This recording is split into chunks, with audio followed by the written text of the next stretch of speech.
Hello again. This is the North Forum podcast coming with a transmission about a very interesting word. Egregore. This is in the public domain, freely available to anyone to research who's interested. The egregore is an occult concept. From the French, Egregores, from the Greek, Egregoros, which means wakeful. It's an occult concept representing a distinct, non-physical entity arising from a collective group of people.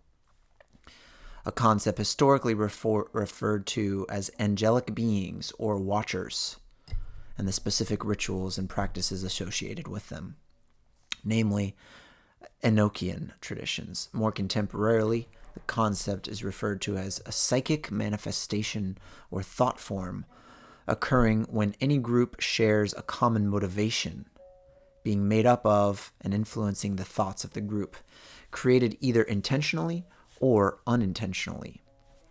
The symbiotic relationship between an egregore and its group has been compared to the more recent non-occult concepts of a corporation as a juridical person or legal entity, and the meme and such.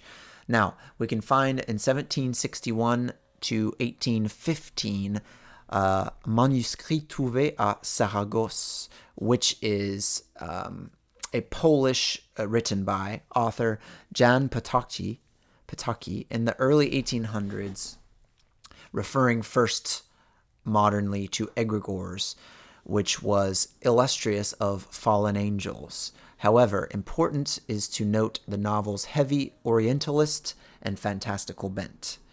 The author attempted to adapt egregore to the modern language seen in the French poet Victor Hugo in La Légende des siècles, The Legend of the Ages, 1859, when he used the word egregore first as an adjective, then as a noun, while leaving the meaning obscure.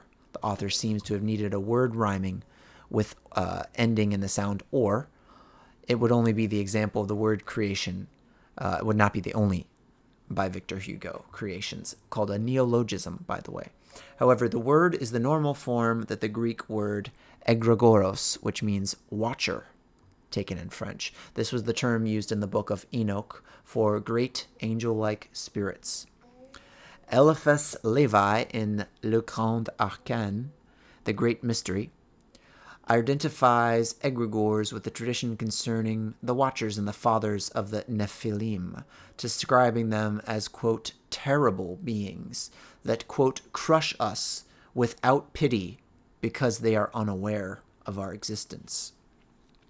The concept of the egregore as a group thought form was developed in the works of the Hermetic Order of the Golden Dawn and the Rosicrucians, and has been referenced by writers such as Valentin Tomberg, notably in his anonymously penned book Meditations on the Tarot. It was also mentioned in the book El Maravilloso Universo de la Magia by Chilean author Enrique Barrios. A well-known concept of the egregore is the gatos of the Fraternitas Saturni, very popular, I believe, cartoon. Now, it's been used contemporarily in the 1987 Gnosis magazine as a group mind created when people unconsciously come together for a common purpose. And the concept was featured in the Corporate Metabolism series of articles by Paco Zander Nathan, which were published in 2001. The notion of egregore also appears in Daniil Andreev's Rosa Mira, where it represents the shining cloud-like spirit associated with the church. David Barreto refers to egregore as a group of spirits with a particular common intention, according to the book The Supernatural Science, Theory and Magic. Besides attributing the term to the energies emanating from groups or spirits, entities of different backgrounds that dedicate themselves to a specific cause may as well form an egregore.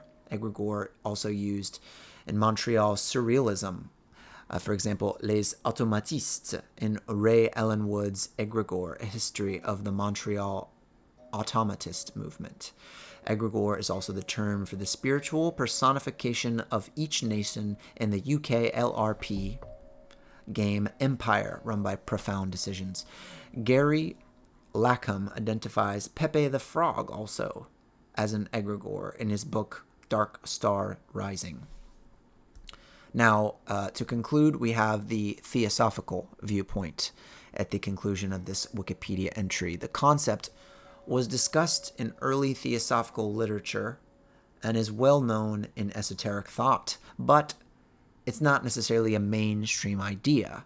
Discussing egregores, for example, in as much, Petrovna Blavatsky, first name Helena, wrote, quote, "Every thought so evolved with energy from the brain creates a nolens volens." It's a nullified will, or a will or unwill. It creates a shape, harmonic or disharmonic as it may be. Now, continuing, she stated that such a shape is absolutely unconscious unless it is the creation of an adept who has a preconceived object in giving it, that is, the thought form, consciousness, or rather the appearance of consciousness derived from the adept's will and consciousness. Theosophists first brought the idea of a thought form to the public mind with Annie Besant and C.W. Ledbetter's book, Thought Forms, in the early 20th century. I hope you've enjoyed learning about this occult concept, which is a conscious or unconscious thought form created by groups of people, which creates a shape and manipulates the morphogenetic field in which we live and upon which we exist in this soup of electromagnetic frequencies.